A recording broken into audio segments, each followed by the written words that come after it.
Welcome to another of my sessions on myths and misunderstandings about this laser technology.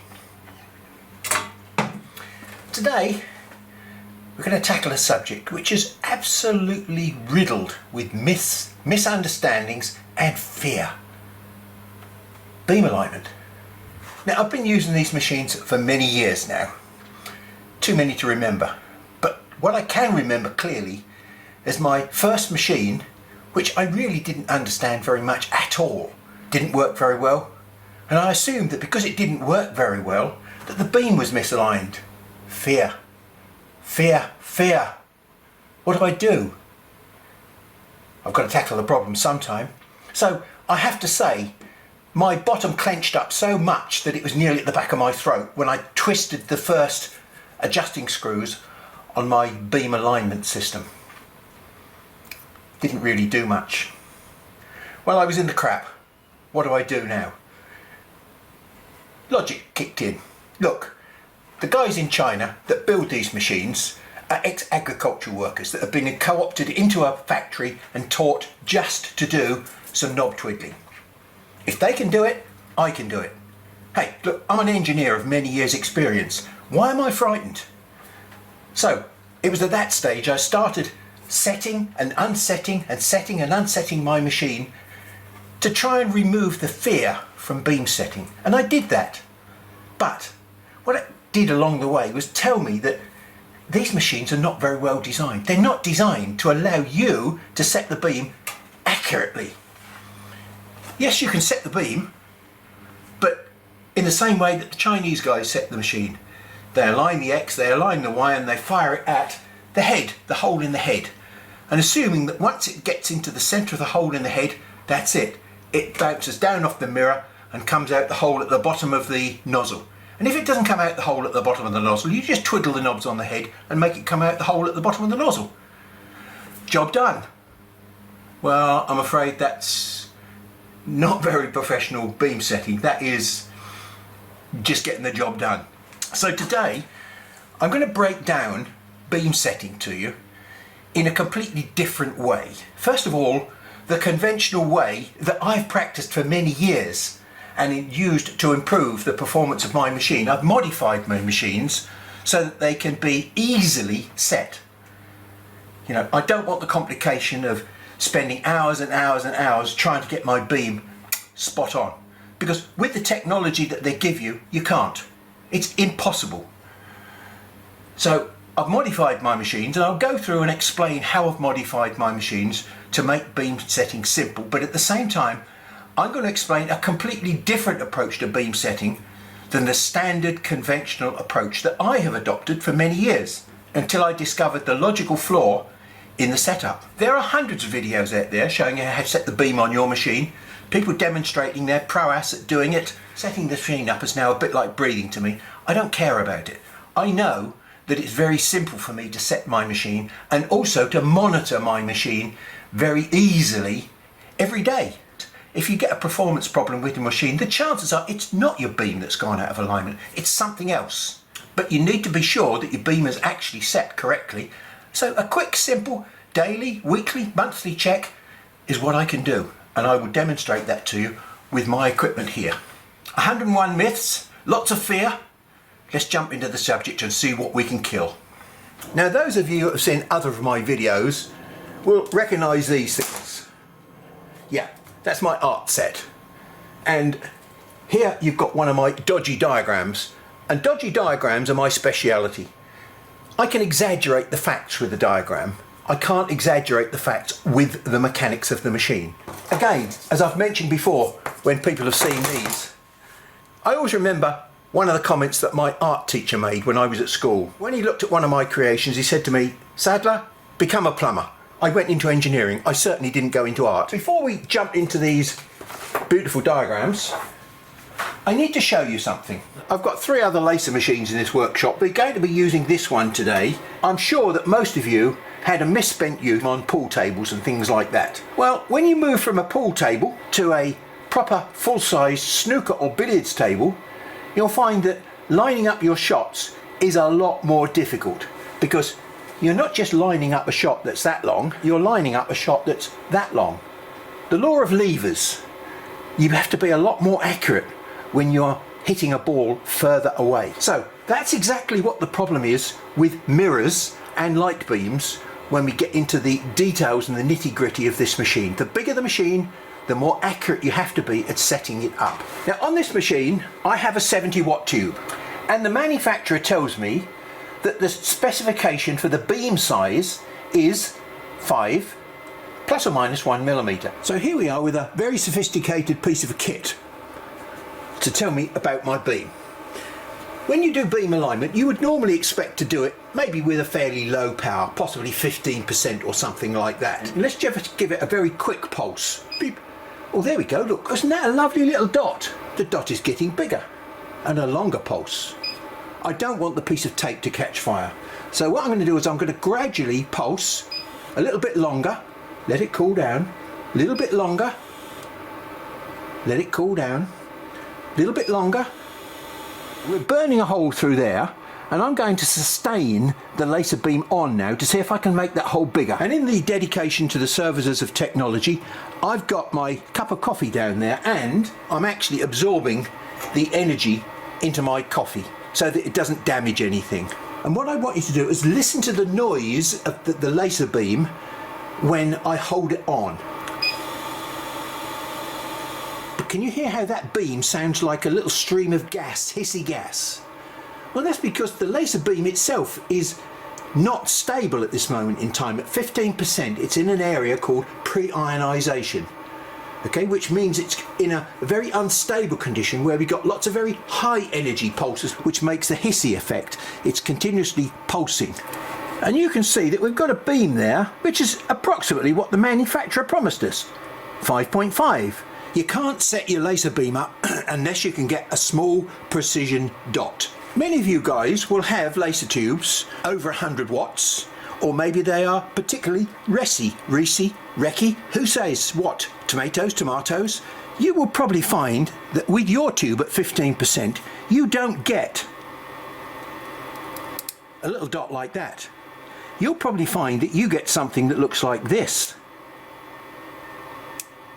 Now that looks bad news, because that means there's no power in the center of your laser beam. You've got a halo. But my experience with RESI tubes is that once you get them maybe above 20 or 25%, the middle will start to come in and it will fill in.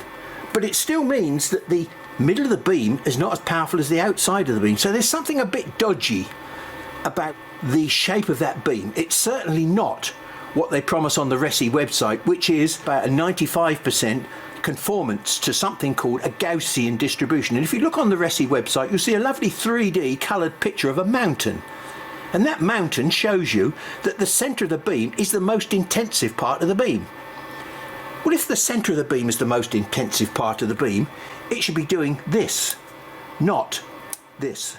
But all is not lost. So if you've got a 6442 controller, you will have access to another set of menus if you press the ZU button. And one of those menus is laser set. Go down to the laser set and you will find that you can either set your beam to continuous or manual.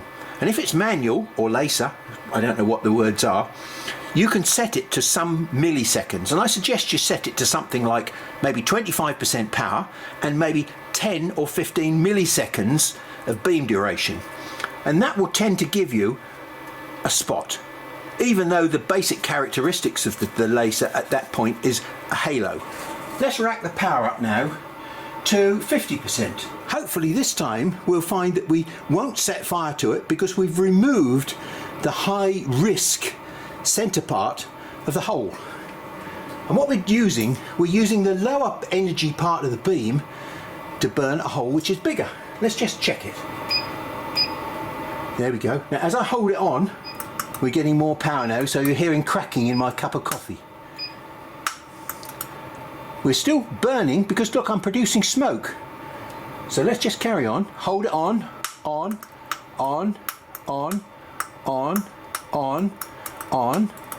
I mean, we've still got power there doing some sort of damage to that tape. And now that tape is about 8, maybe 9 millimeters diameter. Let's go up to full 70 watts.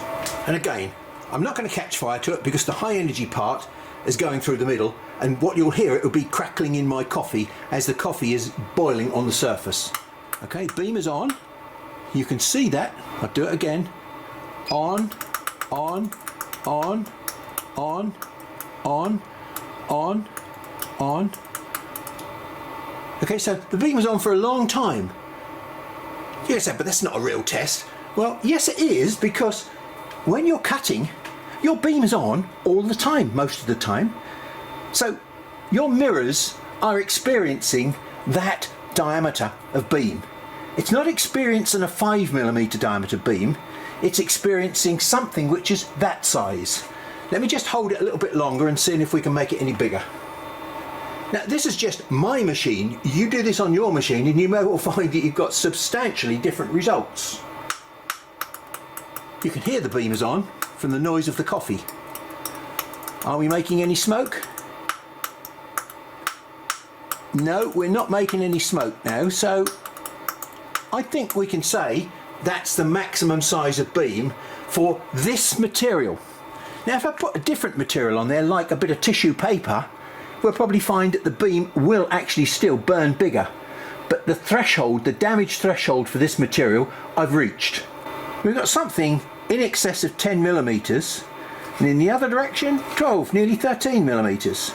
Okay, so look, here I've got an old laser tube, which was junk, but I've kept it for demonstration purposes. And in the end here, we've got the point where the laser beam actually exits the tube.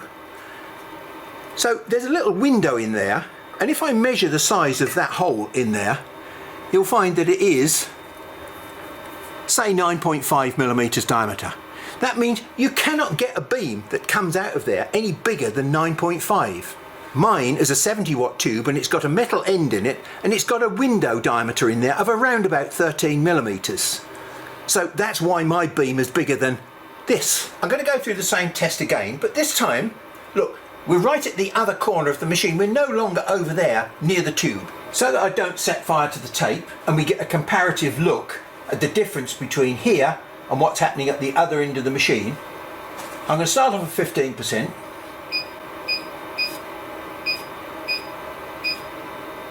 Just so that I can control the burn. Let's go to full power.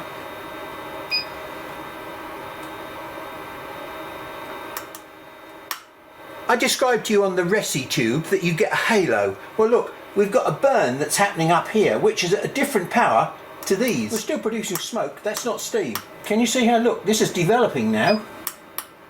Okay, this is the opposite way round to this one. This is 90 degrees. So yeah, it's slightly oval, but look at the size of that in comparison to that. It's exactly the same beam. The only difference is that this is somewhat, maybe 600 or 800mm further along the beam than that one. Why is this so much bigger than that one? Now look, this specified 5mm beam is nearly 16mm diameter. That is bigger than the hole in the end of my tube. How is that possible? Well, having very gently heated my cup of coffee up in that demonstration, let me have a sip. Look, we've got 25, 70 and 150 watt tubes. Typically, they will have 4, 5 and 6mm diameter beams with a tolerance on them. The intensity of light or power coming out of the laser tube is shaped like this, where we get a very high intensity beam at the centre. That's why we can burn a very small dot with a small burst of energy. As we allow more time, the beam starts to get bigger. All right? And we get to the point where the manufacturer says, yeah, that's the size, 5mm. That's just the most powerful part of the beam that is, if you like, specified by an international standard, which I'm not going to go into, but we're nowhere near the correct beam size yet. Look, this is my 13mm coming out of my laser tube. So the beam cannot be any bigger than 13mm. You've seen facts that are different than that need explaining. We've seen that the laser beam is not what the manufacturer says. If I allow long enough time, I can get right out to the extremity of 13mm beam, because there's still power, provided I give it enough time, to do damage to the masking tape. So that's the real diameter of my beam, 13mm, which is what your mirror will see when you run a cut test. You will only be using this little bit of the beam up here for doing the actual work. But the mirror will be seeing this amount of power right out to the extremity of the beam. Okay, now here we've got a mirror holder with a pretty disgusting mirror in it at the moment. But that will clean up okay, don't worry. That'll be a perfectly good mirror. In fact, even as it is at the moment, it's probably 95, 98% working okay. To us, it looks like absolute crap. To a 10.6 laser beam, that's still pretty reflective. So that's for a completely different subject. 25mm mirror there. To stop it falling out, its housing, it's in there at about, look, 23mm diameter. That's what the laser beam can see, 23mm diameter, or can it? Now look, if I tip it at 90 degrees, what can you see? The answer is nothing. If I tip it at 90 degrees that way, you see 23mm diameter. But if I tip it 45 degrees, what you'll see is about 15mm. That is what the laser beam can see on mirror number 1, 2 and 3, because all those mirrors are tipped at 45 degrees. Even though the manufacturer says it's 5, we'll double it up and make it 10, and what happens is that laser beam will be fired at mirror number 1, and first of all you'll notice there's a very strange effect that happens. When I hit mirror number 1, you'll see that the right hand side of this beam, which I've shown in red, and the left hand side in green, they hit the mirror and they swap over. So what was on the outside red is now green on the outside, and this one is swapped again. But when we get to mirror number 3, we've got a slightly different situation, because this mirror is not at 45 degrees in the same plane that I've shown it here. It's in a different plane.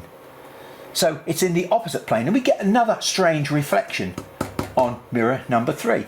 If we were transmitting images like a number 7, the number 7 would move like that to that mirror, like that between the mirrors, then like that, and then it would finish up like that, passing through the lens. Fortunately, we're not dealing with images, we're dealing with a round laser beam, theoretically, which is uniform. So it doesn't see any of these reversals or common funny problems. But there is another problem that it will see, and that's this. Look, we've got a 10mm beam. When it hits the mirror, it's not 10mm diameter. It's actually 14mm elliptical. And it gets compromised in two ways. First of all, the mirror is tipped at 45 degrees, which reduces the working area. And then the beam grows from 10mm to 14mm as it hits the mirror. So at mirror number 1, we're only working with a beam that's about 9mm diameter. 9mm diameter is more or less what we've said here, which means we get about 13mm here, which means we've got to be pretty damned accurate when we hit mirror number 1. Because if we're not in the centre, we're likely to be heating up the frame around the mirror. So that's just mirror number 1. Well, we get exactly the same problems at mirror number 2 and mirror number 3. But hang on, we've just looked at mirror number 3 and we found that the diameter of the beam there was not 10mm. It's going to be 16 when we get to there. That 16mm beam will fit into 23mm. Now our mirror is not 15mm that way, it's 15mm in the vertical direction. So that means our beam is actually going to go over the top and the bottom of our mirror and actually start heating the head number 3 mirror up. There's a fundamental problem with the design of this machine and limiting it to 25mm mirrors. Now, if you've got a 150 watt machine, your problem is even worse, because first of all, you've got a bigger beam to start with, and secondly, you've got this thing here to take into account, beam divergence, which is the reason why this beam has grown from 10 to 16. We've got this thing called beam divergence here, which is a factor that people don't take any notice of, and that is something that causes the beam to grow in diameter by at least 3mm per metre. Well, okay, this one has only gone round roughly, let's just say a metre. So I would expect it to have grown from 10 to maybe 13mm diameter. But it shows I've actually exceeded even this specification here. So beam divergence is quite a significant problem, because if you don't align your beam roughly into the right part of the mirror, then hey, you're going to start heating the frame of the mirror up. That is why people say you must aim for the centre of the mirror, because if you aim for the centre of the mirror, then you tend to mitigate a lot of these problems. Not all of them, but most of them. We haven't even started beam alignment at the moment, and we've already encountered lots of problems with the mechanical design of the machine. Let's take a look. Big myth number one when it comes to beam alignment. You will hear this mentioned in many videos about beam alignment.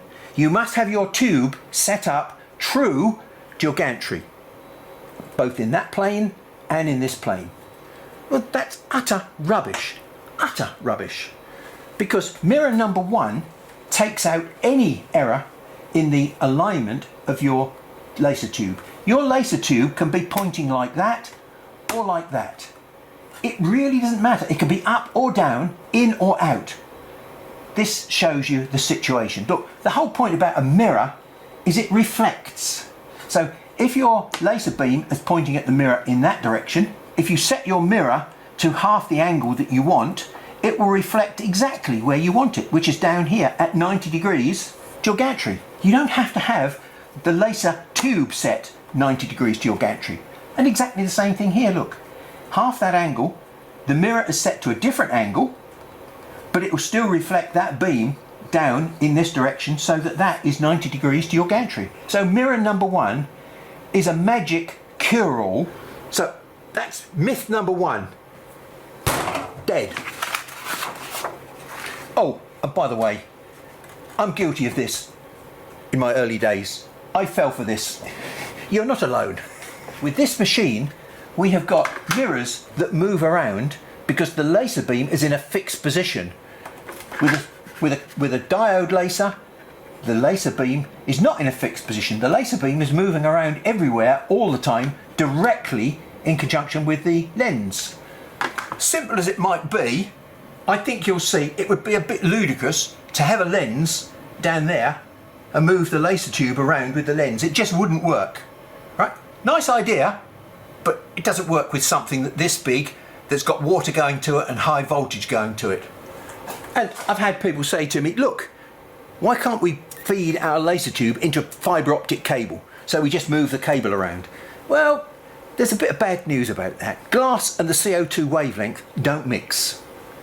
You will just burn the surface of the glass with the CO2 laser. It works with a fibre laser because it's a completely different wavelength, and the properties of glass and the wavelength of light are really strangely related, and I'm not going to get into that subject today. We cannot use anything except flying optics on our CO2 machine, whether it be an RF machine or a glass tube machine. The problem is the same. Let's start off with, what are we trying to achieve? We're trying to achieve our laser beam passing right through the centre axis of the lens. Light travels in straight lines, and so really we don't want any interference between the laser tube and the lens.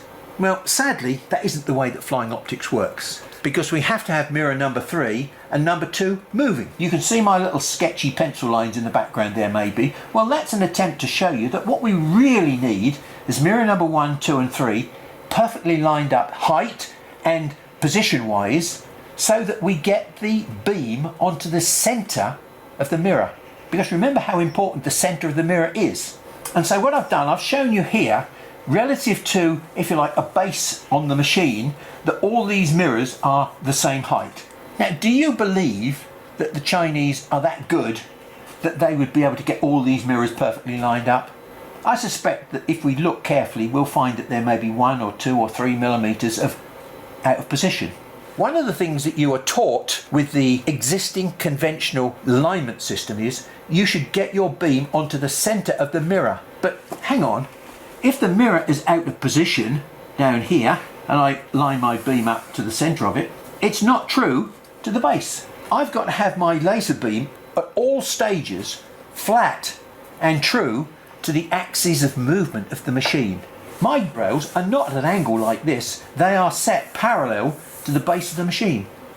So if you start setting your beam up that's not parallel to the base of the machine or to the bearing rails, you're already in trouble. There's all sorts of fundamental principles that are involved here that we need to investigate. The conventional setting method for a beam causes all sorts of potential issues. You could be lucky, you might be unlucky. If you're unlucky, you could spend an absolute age trying to get your machine set accurately and never will be. For any newcomers that have not seen my videos before, you're going to say, what the hell is that? That's not a head. That's a... I don't know what it is, but it's not a head in the conventional sense of the word. Well, that's because, as I said to you at the beginning of this video, I've looked at the way in which this machine works and the way that you set the beam, and I've modified this machine in several different ways to make it easier to set the beam up. I can grab one of my special targets here and I can drop it into just there, and there's a crosshair in there, look, and that tells me whether my beam is passing down the centre of that lens tube, and all I've got to do is go, I've just checked my machine. The beam is perfectly in line. I don't need to check what's going on down here. I can check what's happening just here. You can't do that with a head that's all closed in to start with. It's incredibly difficult to line up this Z-axis with a head that's already enclosed. And I've got a nice open mirror there, which is easy to clean. I'm not proud to show you that mirror, because look at the state of it. It's absolute pants. It's covered in carbon, because I've been doing mode burn tests with this machine just before I did this test. So I haven't cleaned this mirror just recently. And I use this machine not just for cutting, I use it for all sorts of things. So my mirrors tend to get grubby from time to time. But look, absolute rubbish, that mirror. Any manufacturer of mirrors would actually curl up and die. But what did I just show you? The laser beam just ignores it. It doesn't care that that mirror is not visibly clear, because it's not looking at this mirror in the visible spectrum. It's working in a wavelength that's completely different, that sees right through all that crap. I live in the practical world with this laser machine. Yeah, I can clean the mirror up, and let's do that. So this is a bit of an aside, because that mirror is so bad to the naked eye that you would think that I would be able to improve it if I make it clean. It makes you happy to see it clean. But what I'm going to show you now will actually make a mirror manufacturer curl up and die. I've got some silver polish. It's liquid silver polish. With a cotton bud, I don't even need to take my mirror out. Because it's exposed, we can see my mirror. Oh my goodness me. So we just have some lens tissue so that we don't actually scratch the mirror. Remember, we're not trying to do a crossword puzzle on the moon. All we're trying to do is transfer a beam about 1 metre. This mirror hasn't got a lot of work to do. So we just clean with some isopropyl alcohol. And isopropyl alcohol leaves a film behind. So in the interest of making it sparkly, so that it works better, we'll give it a clean with lens tissue. Now, if you don't have any lens tissue, don't ever use kitchen roll. Kitchen towel has got an abrasive in it. You can use soft toilet tissue because you don't want abrasive on your delicate parts. So soft toilet tissue will substitute for lens tissue. We've got a nice clean mirror now. There was my previous test. Let's just do the same thing again. I think you'll see there's really not a lot of difference. You can be very, very, very, very precious about your mirrors, and many people go beyond being anal. You can see how laissez-faire I am with mine, okay? I keep them fairly clean. I mean, I wouldn't want to do any serious work, but it would still work. You can see how easy it is for me with this open system to check whether or not my beam is set correctly. Beams going out of alignment are pretty close to nil. If you've got a problem with your machine, look elsewhere to start with. Now, that wasn't an intended myth to be busted, but it was a very convenient thing to show you about mirrors. Now, the other thing that's very convenient for me to demonstrate on this machine with that target, we must make sure that at all points around the work table, the beam passes down through the central axis of the lens. It isn't what most people manage to achieve when they set their beam up. I haven't touched this machine for probably 6 months or more, and you can see it looks to be pretty well aligned. So we go over to the back corner and just make sure my target is in nicely seated there, and we do a pulse. It's very, very slightly off target then. Spot on.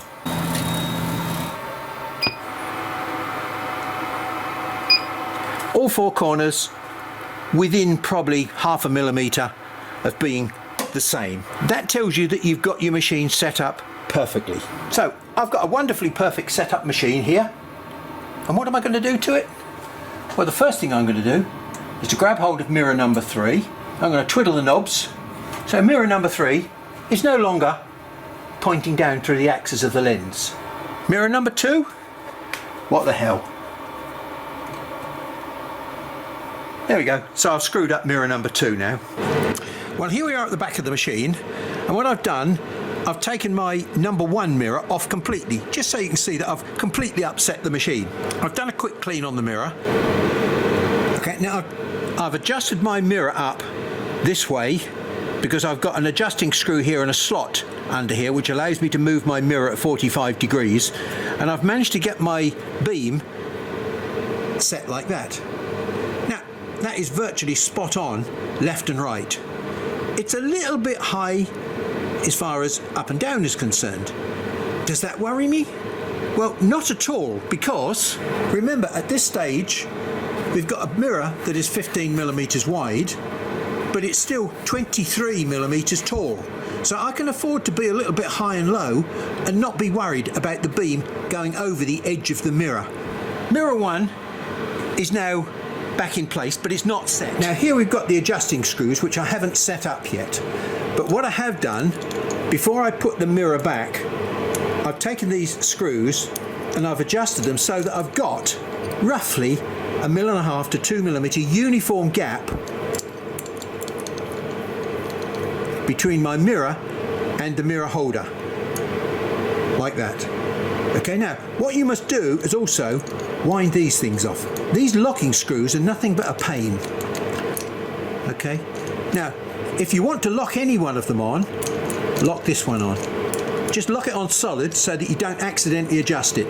But these, if you use the locking screws after you've very carefully set the machine, you'll adjust the machine again. So they're really a waste of time. These springs on here are perfectly adequate to lock these screws against this very, very fine thread that you've got in here. So just wind your locking nuts off and don't worry about them. Why have I locked that one up? Well, it's because when you adjust your mirror, keep it simple. If I regard that as being a hinge, then when I adjust this one, my door, which is the mirror, opens and closes, and it steers my beam from left to right. And if I then regard that as being the hinge and I adjust this one, the door will open that way. And so I will be able to adjust my beam up and down. So I've got up and down and left and right. That one moves it at an angle where that's the hinge, and that's really confusing. So lock that one up, don't touch it, and just go left and right and up and down. Okay, so now the conventional way to set a beam is to put a piece of tape, or in my case what I do, I put targets in my mirror. And then you would move the mirror. Let's just do it. We're not going to go through the conventional process only to start with, because the conventional process is flawed. Now, I've got no idea where mirror 1 is set. It might be set a mile off. So let's play safe. We can see approximately where our beam is going to land. And as you can see, it's down there, which is sort of in line with the mirror, but very low. So what we'll do, we'll adjust the up and down screw, remember, and we'll raise the beam up. Getting better. It might just be on the target now, so let's have a look. Yes, and we seem to be in line but low. We're not trying to do anything special here. All we're trying to do is to get the beam roughly into the middle of the target. Okay, now as you can see, approximately it's in the middle that way, and approximately it's in the middle that way. Approximate is all we need at the moment. So we've now moved the mirror to the front of the machine under conventional setting rules. Is to get our beam to coincide with the big black spot. Let's first of all see how far off we are with a pulse. Wow. Now that's 1,000,000 to 1 chance. I think I'll go and do the lottery, because it looks as though it's on virtually the same spot. Now trust me, that was a chance in 1,000,000 that could happen. But hey, I'm a lucky guy. And we're not actually in the centre of the mirror. But that is good enough for our first stage. What we normally then have to do is to go back, replace the target and set it again and again and again. At least 3 times will get you that you think is the perfect setting in that plane, because it's a process of what they call iteration. You have to get closer and closer and closer. It takes several moves to get this to line up properly. That's not what we're going to do, but that's just the first crude move that we would do with my technique. Just get it roughly onto the center of the mirror. I've just got myself a small piece of acrylic here because I haven't got a conventional head on here. What I'm going to do is just hang that down there like that, okay, so that it's got somewhere for the beam to hit. And with the head over here close to mirror number 2, and we're going to do another pulse. So first of all, let's get the up and down right. So we'll move it down a shade with the up and down screw, the top screw. So we push it down just a little bit. Too much. Reasonable. Now we'll move it from left to right. Now you notice I'm not trying to get this into the centre of the mirror. What I'm actually trying to do is to get the 2 dots to line up. Pretty close. Just a smidge more. Pretty good. So we can try that again.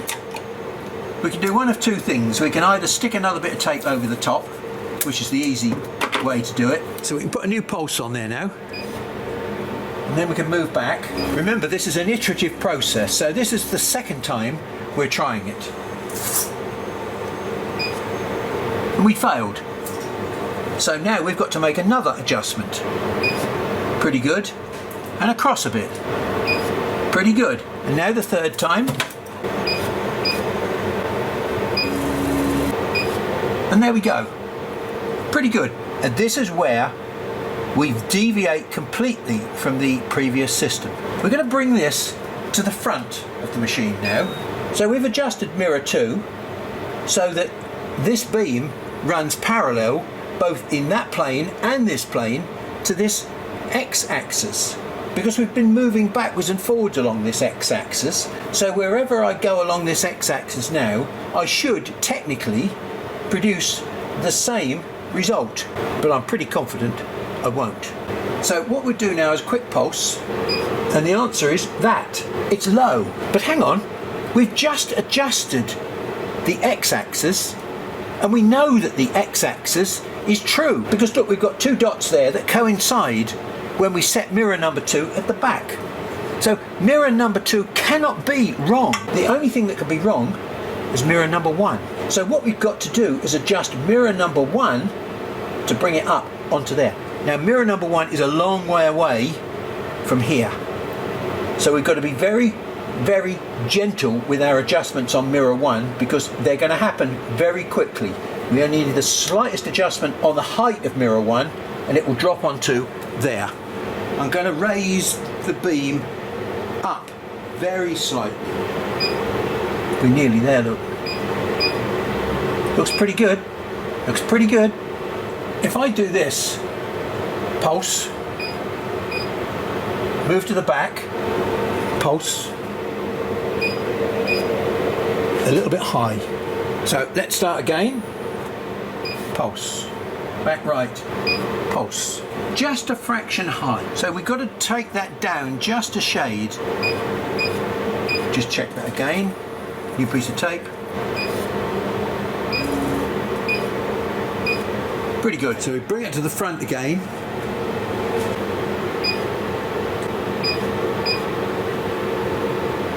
Now here we are at the front left corner, and this time, second time around, remember this is an iterative process. Looks as though we've got it spot on there now. So we go to the back corner.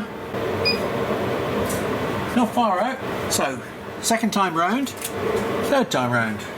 Here we go. So we're going to start at the back corner. Spot on. Front. So here we are at the front corner. And if we look, we can see that the number 1 mirror needs to adjust very slightly left and very slightly up. And there we are, we've done that. Now, to move it left, I think I've got to go the opposite way. I think I've got to go very slightly that way. Oh yes, spot on. And now if we come to the front corner, it looks to be pretty much the same. So what we've now got, we've got 4 corners of the machine which are all firing at this point here. Okay, now what we've done is the first stage of setting. We've managed to get the beam basically flat. That straight line that I showed you, it's straight and flat all over the machine. Otherwise it wouldn't arrive at mirror number 3 in the same spot. Okay, now that's the first stage, which is getting the beam true to all the axes. And we did that really without coming down to this corner and setting up mirror number 2. We did it the opposite way round for a very good reason. With the conventional method, once you've touched mirror 1, you never touch it again. You saw how I used mirror number 1 to give me the control that I wanted. So let's put a target on mirror number 2 and see how the beam arrives at mirror number 2. Because up to now, we've not really been concerned, apart from the very first stage when we approximately set it onto the centre of mirror 2. How have we finished up after we've set everything else? Let's do a quick pulse and find out.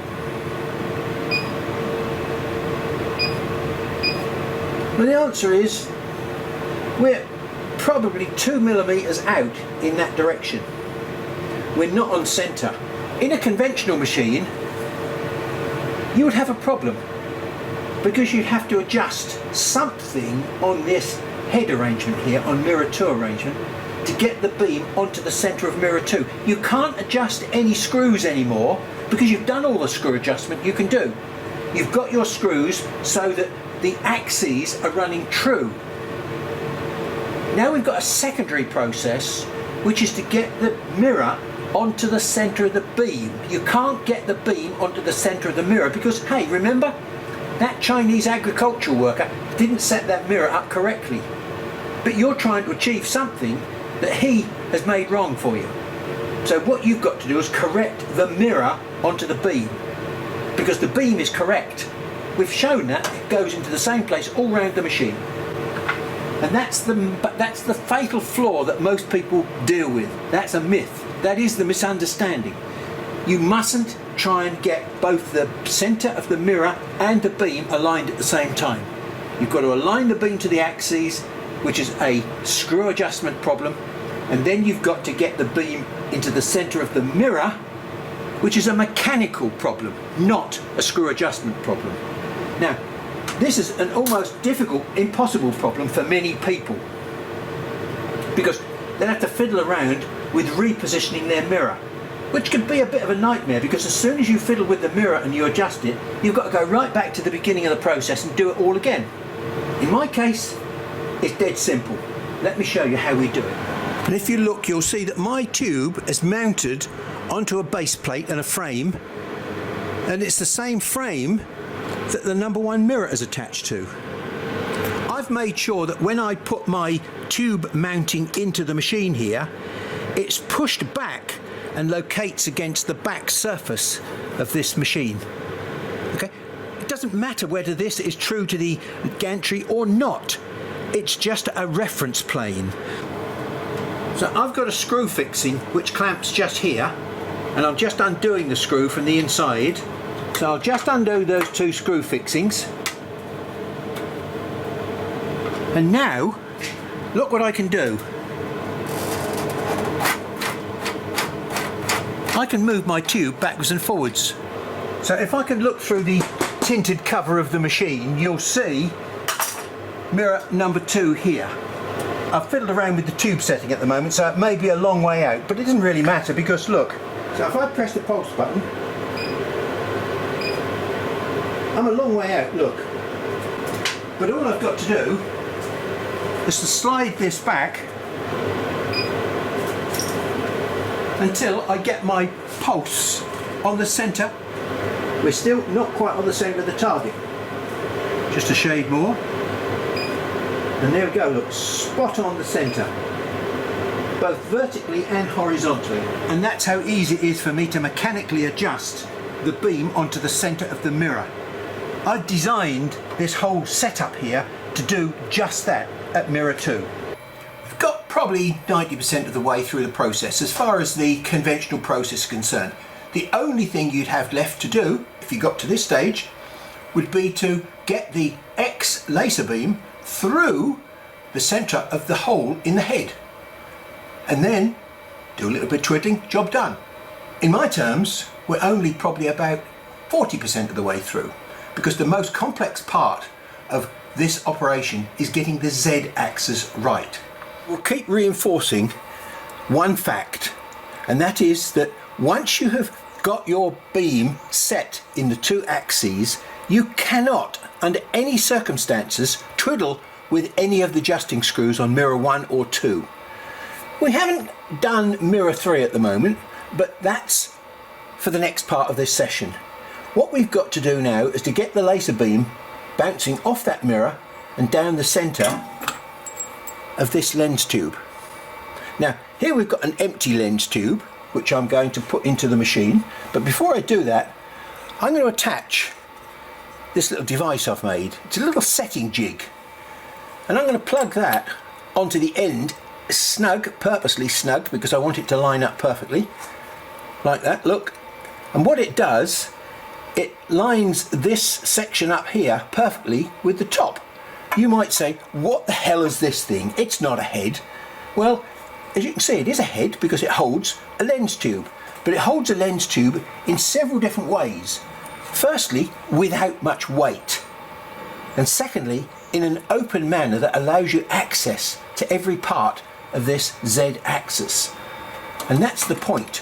The weight is to allow me to make the machine run a lot faster with its acceleration, and as you can see, I don't need to have a lot of space to plug this thing in. Look, I can just drop it straight in and it locates exactly because it's clamping into a V-block.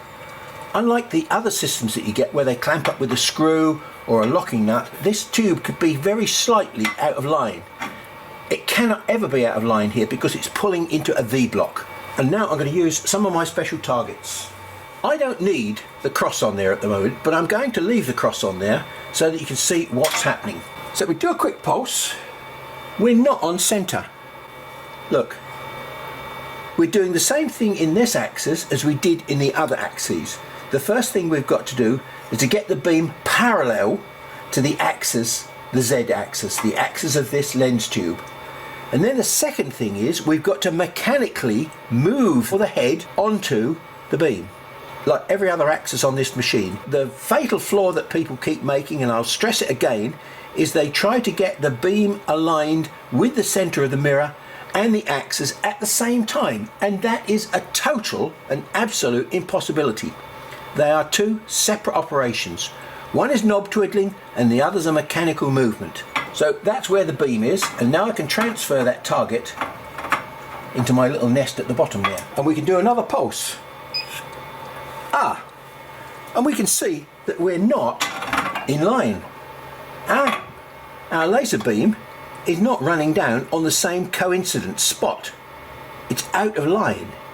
So that means the beam is running across the axis in some way, shape or form.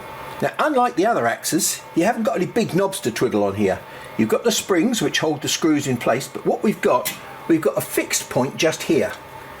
So we haven't got the third screw, but what we have got is 1, 2 very small adjusting screws here which allow you to tip the mirror just like the other axes, like a door. So first of all, let's move it in the Y axis, and that means we need to pivot on that pivot and that pivot, which means we need to use this screw here. Okay, now if we're going to move the beam across that way, it means we need to let the door, if you like, close that way. So I've got to undo this screw, and then I can check my dot. Bit more. Too much. Probably not far out. Remember, this may well be a 3-stage process. 3 times we may have to do this to get this right, because even though this is a small axis, it's still an iteration axis. We're not pivoting the burns about this point here. We've got one reference point here and one reference point here. So we've got like a lever about a pivot point, and as we move this one at the bottom, we're moving this one at the top. So this is why we have this iteration process. So we've fixed it in that axis, now we've got to fix it in this axis, and we've got to go forward just a little bit. So we've now got to regard that across there as our pivot, and we've got to adjust this to send the beam forward, so we've got to force the mirror in. And that looks pretty good. Look, we haven't burnt through our target. So I can turn the target over, because we're not interested in the actual central position. All we're interested in is repetition of the dot. So let's make another dot, and we'll pop that into the bottom. So let's check our second pulse. Wow, that's pretty good. Okay, let's just stop there because I feel another dodgy diagram coming on. Now, I think it's pretty essential that you have a diagram at this moment in time, because this part is actually a little bit more complicated to understand. This surface of the lens is part of a sphere, and any sphere has got a central point, and that central point represents the axis of the lens. We've set our laser beam parallel to the axis, but it's not on the axis itself. Here's our mirror number 3. If we project the axis of the lens up to mirror number 3, that point there, if we could bounce the laser beam off that point on the mirror there, it will go down the axis and through the axis of the lens. And that is something called the sweet spot. There's only one of them, and you've got to find it. We've got our laser beam coming in there, and it's hitting the mirror at that point, because we've set this mirror now to create this laser beam parallel to the axis, but it's not on the axis itself. So how do we get this laser beam onto that axis? Well, if you've got a normal head, the chances are you can't and you won't, and you'll have to really struggle. The only way that you can do it is go all the way back to your tube and adjust the tube so that you can move the position of your laser beam so that it hits the sweet spot, because your mirror is in a fixed position. Now, you've seen this funny head that I've got on here. Now, not only does it make the machine go faster, not only does it allow me to get my lens tube in and out easily and cleanly, not only does it allow me to get access to my mirror, it also has another feature. It's adjustable in Z, up and down. Why? Here's the sweet spot. I've done all the knob twiddling and I can't move the laser beam. I've got to mechanically, remember, mechanically put the head onto the beam, not the beam onto the head. And the way that I do that is I move my mirror down to that position there. Now look what's happened. My laser beam is coming in and it's reflecting off of there. So I haven't changed the sweet spot. The sweet spot has moved down to catch the laser beam. And now the laser beam is moving down through the axis of the lens, and that's exactly what we need for perfect setting. So all we've got to do now is to get our laser beam to hit that cross, and then we shall know we're passing right down the axis of the lens tube. Now, if I do a quick pulse, you'll see exactly where we are. We're absolutely perfect in that axis there, which is good news because it means I've only got half the operation to do. Now this head, if you look here, you'll see it's got screws which allow me to move the head up and down, as I just described in my diagram. What I didn't tell you in the diagram, that we don't just have a sweet spot in this axis, we've also got a sweet spot in that axis as well, because this is a cross. We've got to be correct in both axes. As it happens, this is perfect in that axis at the moment, but if it wasn't perfect, you've got two things to do. I've got a different design of head to this for other machines, which allows me to move in this direction as well. So I can move the head to catch the beam in the y-axis. On this machine, I've got a slightly more sophisticated method. I've broken the problem down into two. I've got the stiffest head mount possible here by bolting this directly to the bearing, the linear bearing. And over in this corner here at mirror number 2, I've got a special mount on mirror number 2, which very accurately allows me to move this mirror linearly in and out. Then I should be able to move this spot across. So I've achieved the same result. I'm mechanically moving the mirror to put the beam into the right position. But it happens I don't have to do that in this case because it looks as though it's just about spot on. But we're wrong in this other axis. And to do that, all I've got to do is loosen my 4 screws off here, and I've got to drop the head down very slightly. And we do another pulse.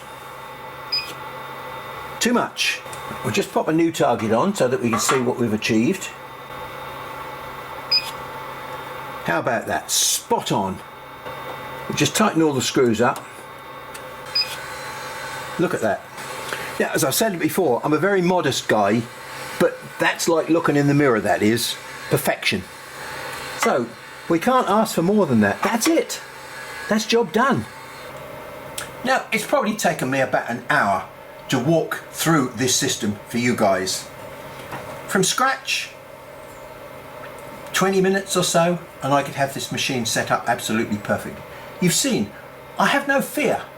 And that's how you should treat beam setting when you understand it. Understanding is the key. Guessing, fiddling with screws, finding that things don't work is not the key. I hope I've laid out in a logical, clearly defined manner how you can set your machine up perfectly. For a very stressed individual, I'll say thank you very much for your time, and I'll catch up with you in another session.